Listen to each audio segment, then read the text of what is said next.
কিবা এটা বেলেগ বহুত ডাঙৰ পৰিৱৰ্তন সিহঁত যদি ধুমুহা হয় মই জুই হয় একশ্যন লগতে কমেডি ইয়াত কিয় কিয় আবে ঘৰত কাৰেণ্ট নাছিল বৰ হৈ আছিল সেইকাৰণে ইয়াত চুইচাইড কৰিবলৈ আহিল আৰু ভৰপূৰ ৰোমেন্স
মই কোন সেইটো পিছত গম পাবি কিন্তু ইমান ইম্পৰ্টেণ্ট ইনফৰমেশ্যন আছে যেতিয়া বৰ দৰকাৰী মানুহ নহয় মই কিনি পেলা থাক আবে ইয়াত বহুত পাৱাৰফুল মানুহ ইনভলভ হৈ আছে ইহঁত ধুমুহা হয় বে ধুমুহা সিহঁত যদি ধুমুহা হয় মই জুই হয় শ্ৰী ৰঘুপতি নামৰ এই চিনেমাখনে আমাৰ অসমীয়া ছবি জগতখনক বহুত ওপৰলৈ লৈ যাব বুলি আশা কৰা হৈছে আৰু কালি মই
লগ পাম আপোনালোকক নতুন এটা ভিডিঅ'ত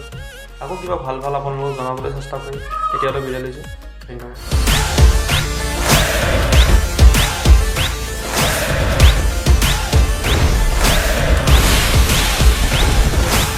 ৰঘু চৰি চৰি আপুনি ইয়াত কিয় ইয়াত কিয় আবে ঘৰত কাৰেণ্ট নাছিল বৰ হৈ আছিলো সেইকাৰণে ইয়াত চুইচাইড কৰিবলৈ আহিলো বৰ ভয় লাগে পাই দিওঁতে থওঁতে দাই লাগে বুলি তাতে গৃহিণী নথকা ঘৰ যে আমাৰ এনেকুৱাই আৰু শান্তিত আছা হা, কি ক'লে তেখেত শান্তিত থকাৰ কামনা কৰিছিল I want to be a teacher. সৰু ল'ৰা ছোৱালীক পঢ়াই মই বৰ ভাল পাওঁ কি তুমি গাঁৱত গৈ চাকৰি কৰিবা মাষ্টৰনী বাইদেউ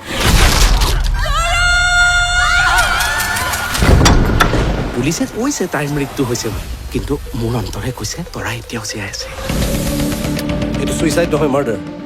চাওক মই আপোনাৰ ব্যক্তিগত ক্ষতিৰ বাবে দুখিত কিন্তু ইনভেষ্টিগেশ্যন কৰিবলৈ পুলিচ আছে তোমাৰ কাৰণে মই চব এৰি থৈ ইয়ালৈ গুচি আহিলো আৰু তুমি you are selfish get out Raghu get out কোন তই মই কোন সেইটো পিছত গম পাবি কিন্তু ইমান ইম্পৰ্টেণ্ট ইনফৰমেশ্যন আছে যেতিয়া বৰ দৰকাৰী মানুহ নহয় মই কিনি পেলাৰ তোমাক আবে ইয়াত বহুত পাৱাৰফুল মানুহ ইনভলভ হৈ আছে ইহঁত ধুমুহা হয় বে ধুমুহা সিহঁত যদি ধুমুহা হয় মই জুই হয় আৰু জুইত যিমানেই বতাহ লাগে সিমানেই ডাঙৰকৈ জ্বলে